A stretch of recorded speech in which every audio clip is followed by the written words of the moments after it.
akhirnya saudara tertabrak dan terbakar. Ini adalah salah satunya dan badan mobilnya sudah dipisahkan.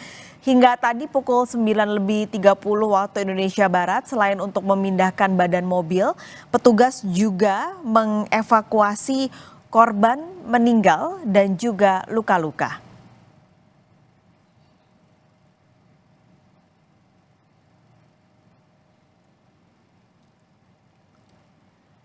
Kembali kami informasikan, kecelakaan ini terjadi sekitar pukul 7 lebih waktu Indonesia Barat ketika sebuah mobil melaju di jalur kontraflow di kilometer 58 tol Jakarta Cikampek, saudara.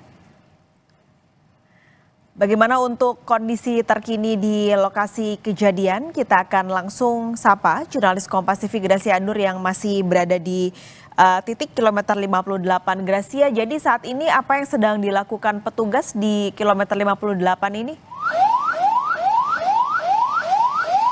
Saat ini di belakang saya tim Jasa Marga dan juga tim pemadam kebakaran sedang melakukan pembersihan TKP karena tadi polisi sudah menyatakan bahwa proses evakuasi ini sudah selesai seperti itu.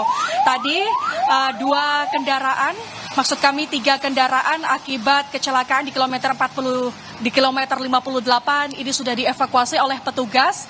Tadi juga kami melihat ada 12 kantung jenazah yang ini juga sudah dievakuasi oleh petugas dan akan diperiksa, dilakukan proses identifikasi di Rumah Sakit Umum Daerah Karawang yang letaknya tidak jauh dari sini, ada sekitar 10 kilo dari sini, Paskalis dan juga saudara.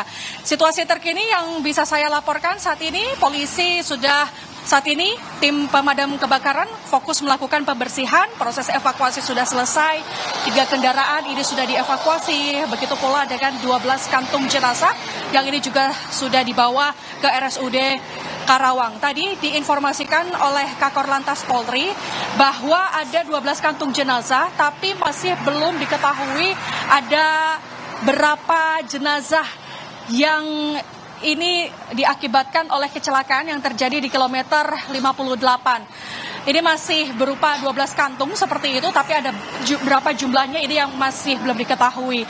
Dan saat ini informasinya bahwa proses rekayasa arus lalu lintas seperti kontraflow ini sudah dihentikan sementara oleh tim kepolisian. Dan tadi informasinya polisi masih akan terus melakukan proses evaluasi terkait rekayasa arus lalu lintas ini.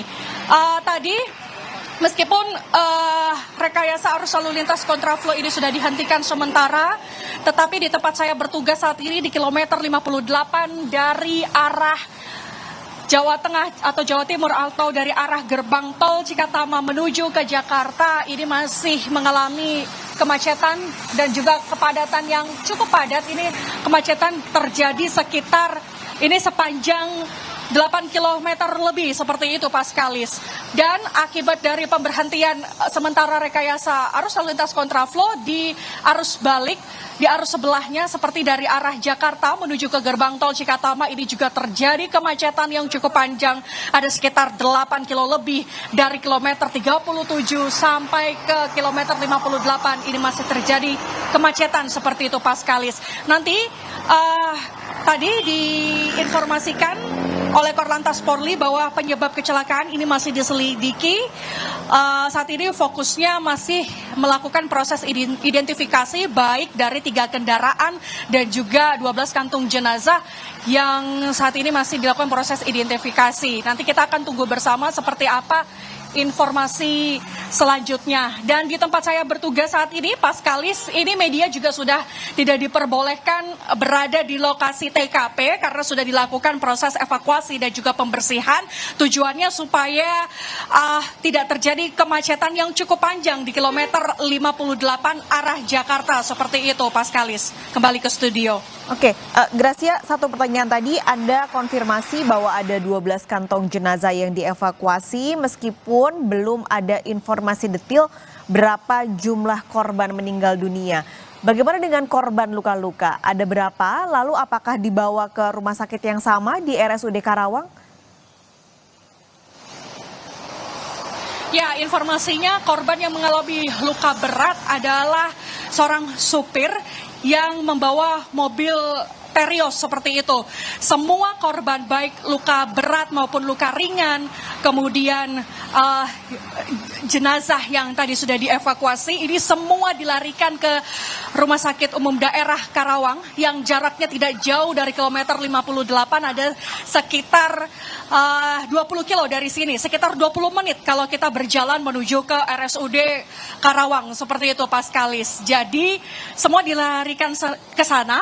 Tim Inavis kemudian ini juga masih melakukan proses identifikasi jenazah dan juga korban yang mengalami luka berat juga sedang melakukan perawatan di RSUD Kabupaten Karawang, seperti itu Paskalis. Jadi fokusnya saat ini sudah selesai proses evakuasinya, sekarang fokusnya petugas jasa marga dan juga petugas pemadam kebakaran lagi melakukan proses pembersihan. Beberapa material kendaraan akibat kecelakaan di kilometer 58 kalau bisa Anda saksikan di belakang saya ini juga masih ada di pinggir tol seperti itu. Yang ini juga kami yang ini kalau dilihat sekarang sedang proses evakuasi beberapa material kendaraan yang tersisa akibat kecelakaan di kilometer 58 ini Paskalis. Baik, terima kasih laporan Anda langsung dari kilometer 58, jurnalis Kompas TV, Gracia Ador. Dan saudara, kita akan lanjutkan kembali perbincangan yang tadi sempat terputus bersama pakar keselamatan berkendara Jusri Palubuhu. Pak Jusri, selamat siang dengan Paskalis di sini. Tadi Pak Jusri sudah menyampaikan beberapa tips terutama mereka yang melewati jalur kontraflow. Saya coba rangkum Pak. Kecepatannya maksimal sebenarnya 60 km per jam dan kondisinya prima. Yang tadi sempat terputus Pak, ini soal lampu. Jadi sebenarnya kalau lampu kita konfirmasi kembali, yang amannya itu apa yang dinyalakan Pak? Oke, terima kasih. Jadi lampu yang wajib kita nyalakan adalah lampu besar atau low beam, tanpa dengan hazard, karena penggunaan hazard itu diatur dalam undang-undang dan dari perspektif keselamatan juga tidak bisa digunakan dalam keadaan kendaraan yang sedang bergerak ya.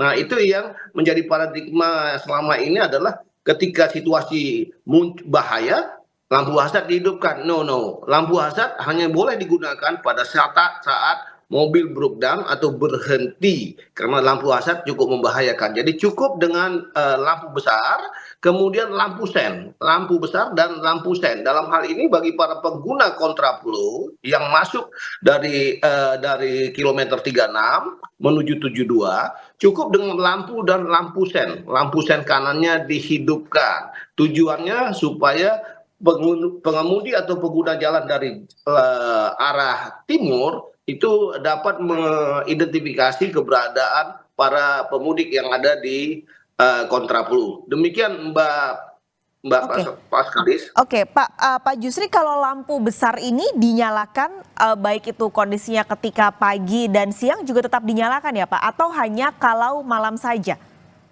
Oke, penggunaan lampu besar ini sebenarnya merupakan standar internasional. Pada daytime, pada siang hari juga harus hidup, karena lampu ini adalah alat komunikasi, selain alat visibilitas juga alat komunikasi bagi para pengguna jalan, sehingga di Indonesia untuk motor sudah diberlakukan walaupun siang dihidupkan ya, tinggal mobil yang belum ada ketentuannya. Tapi perlu diketahui, mobil-mobil premium begitu kita hidupkan mau siang mau malam lampunya langsung hidup, karena itu merupakan standar internasional. Daytime light itu harus hidup. Jadi dalam hal ini ketika mobil-mobil kita yang tidak memiliki daytime running lampu otomatis untuk hidup siang, itu kita hidupkan karena ini cukup baik dalam memberikan komunikasi bagi pengguna jalan yang datang dari arah berlawanan. Okay. Demikian Mbak. Ini tips yang penting yang belum semua pengendara ketahui ya. Jadi saya bisa ulangi bahwa lampu besar baik itu pagi, siang dan malam harus dinyalakan sebagai tanda juga untuk kendaraan yang datang dari arah sebaliknya, dan juga jangan lupa lampu sen kanan itu juga dinyalakan terutama yang melewati jalur kontraflow. Oke, ini soal lampu berarti sudah jelas. Nah, yang juga kadang dilupakan oleh pengendara Pak ketika apalagi